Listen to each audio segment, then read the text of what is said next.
Ah, ganyan, nagkakibalingog ba? Malibog ta. Pwede shout out? Ito kaya? Shout out yung busing. Digstar Works. Ayos.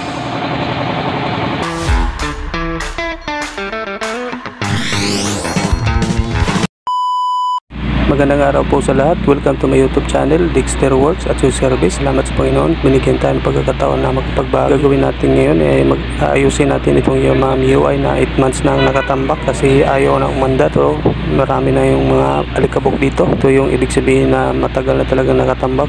Ayan, pati yung kanyang side mirror. Merong alikabok na dumikit. Saka yung kanyang upuan, kinain na ng aso. Ayun, ayusin natin to.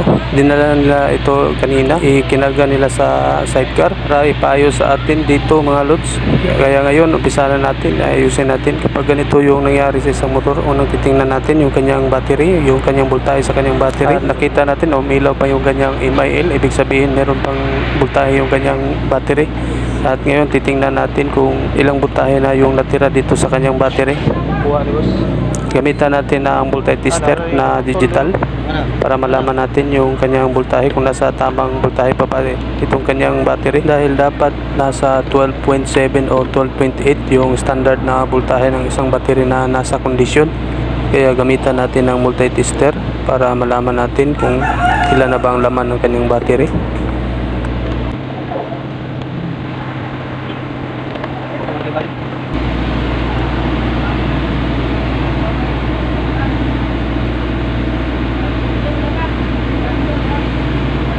Hindi na umabot sa 12.7 yung kanyang laman ng kanyang battery, yung voltahe niya dito sa kanyang battery. Almost 12.1 or 11.59 na lang yung kanyang battery, yung voltahe dito. Kaya kailangan nating ipa-charge itong kanyang battery. At ayan, yung kanyang takip kinalawang na rin. At ang gagawin natin dyan sa kanyang fuel tank ay tatanggalin natin, tapos lilinisin natin, tanggalin natin yung kalawang gamit yung top na pang toilet cleaner. Tanggalin ko lang muna itong kanyang compartment or itong kanyang U-box para ma-access natin yung kanyang fuel tank. At ayan, natanggal na natin yung kanyang compartment o U-box assembly. At habang pinakargahan pa yung kanyang battery, lilinisin natin yung kanyang starter switch kasi ayaw na mag-start. Tatanggalin lang natin tong mga tornilyo dito para ma-access natin yung mga contact point at malihan natin. Kailangan nating linisin itong kanyang starter switch or itong kanyang mga contact point dito sa kanyang starter switch, tsaka itong kanyang spring. Ayan, lahin ko lang itong kanyang spring, tapos yung kanyang contact point. Dahil tapos na nating nalinis yung mga contact point at yung kanyang spring dito sa kanyang starter switch, yan, i-assemble ko lang to mga lods. Ibalik ko lang tong mga tornilyo niya dito, itong mga screw bolt na maliliit. Tatlo po yung screw bolt dito mga lods.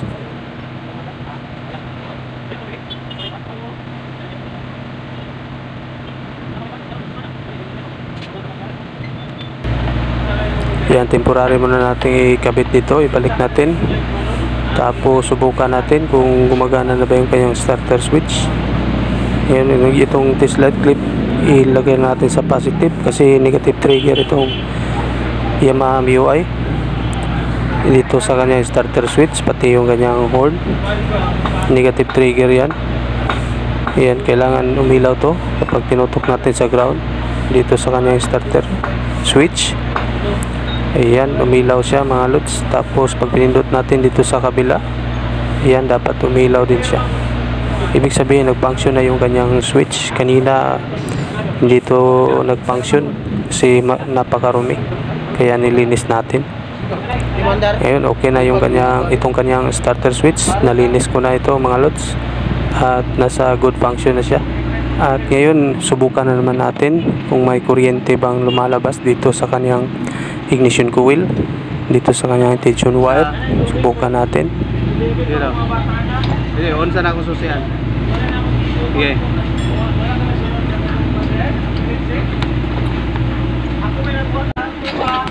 At ayan, napakalakas pa naman yung kuryente dito sa kanyang high tension wire, sa kanyang ignition coil. Ibig sabihin, okay pa yung kanyang ignition system. Kasi kailangan nating tingnan yung kuryente kapag ganito na matagal na nakatambak dahil ayaw umandar. Tapos pangalawa yung kanyang spark plug. At ito na yung kanyang spark plug mga lods. Marami ng carbon deposit. Pero magkapal pa naman yung kanyang electrode.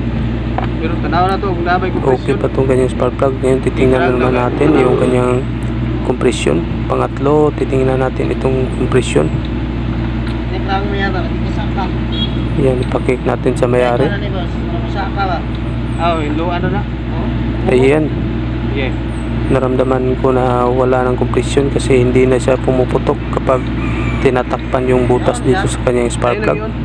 Tapos hindi niya natulak, wala ng hangin na tumutulak dito sa daliri ko kapag kinik ng may-ari yung kanyang kicker. Iyan, ibig sabihin kailangan nating i-top overhaul to kasi sumingaw na itong kanyang valvula. Kapag ganito na nag-loss compression na yung isang motor tulad nitong MIUI ay kailangan nating i-grind yung kanyang valvula. Tanggalin lang natin yung kanyang buong cylinder head at pagkatapos i-grind natin yung kanyang valvula, palitan natin ng valve seal. Tingnan natin kung singaw na ba talaga. Lagyan natin ng gasolina mamaya yung kanyang intake port at saka yung exhaust port. Panoorin yung mga loads, baklasin ko lang muna to lahat. Itong kanyang mga parts dito sa kanyang cylinder head at saka yung kanyang cable. Pati na yung kanyang mga socket dito sa kanyang injector at saka mga wire.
Ito na mga loads, natanggalan natin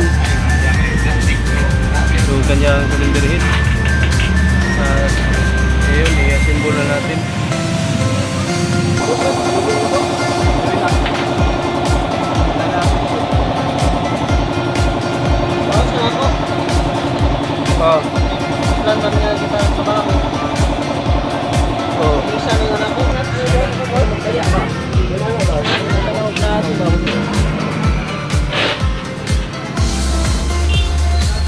Dahil tapos na natin na i-grind yung valvula, i-assemble na natin mga lods.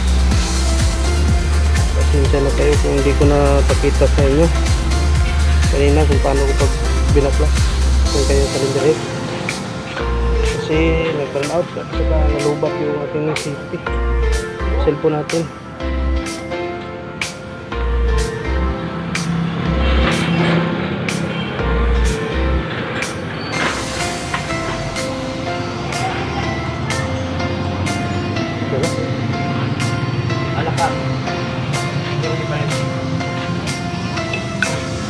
Ayan o, malinis na o. Kaya pala ay walang compression. Sumingaw na yung kanyang valvula. Nag-loss compression.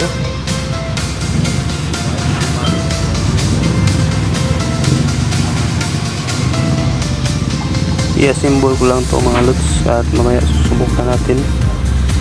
Lagyan mo natin ng mga valve lock. Pagkatapos nating masimbol ito lahat, subukan natin paandarin itong ganyang motor.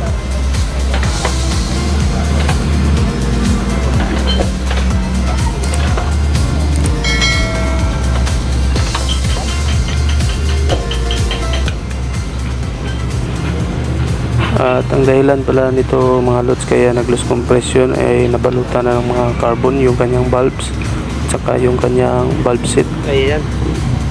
Kaya nag-loose compression itong kanyang motor. Napuno na ng uling dito sa loob. Kabit na natin yung valve lock.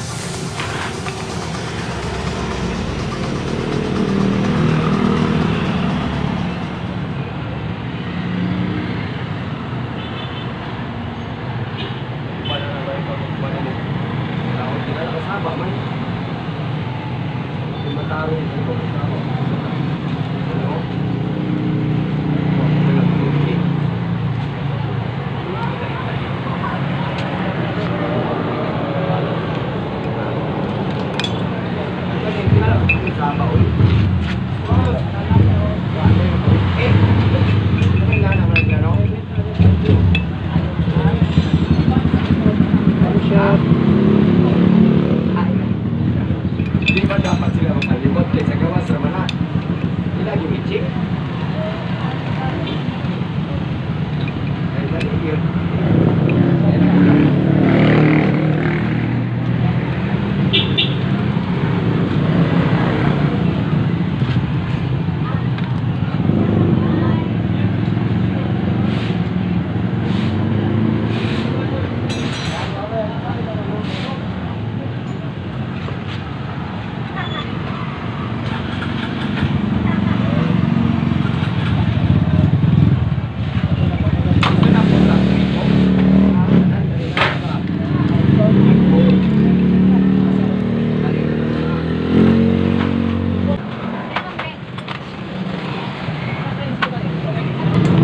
Okay na. Simbolan natin. Ayan mga lods, tapos na nating na-assemble dito sa kanyang cylinder head yung mga valves na ikabit na natin, pati yung bagong valve seal, at na-grind na rin natin. Ngayon ikabit na natin isa-isa dito sa kanyang makina. Panoorin niyo ito mga lods kung paano ito i-assemble ulit.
Ayun, nandito yung kanyang timing mark dito sa bandang itaas. Merong maliit na guhit dyan at merong tuldok dyan.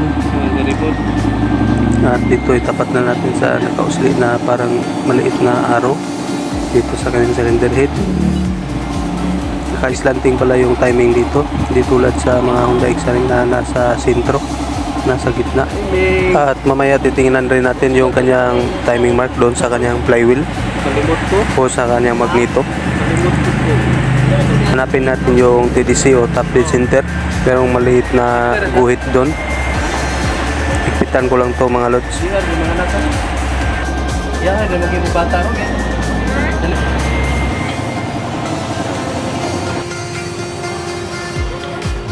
Ito yung sinasabi ko kanina na timing mark, itong mahabang guhit dito sa kanyang flywheel. Tapat na natin yun sa maliit na nakausli na parang arrow. Ayan, ibig sabihin nasa top dead center na siya.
Salamat agad.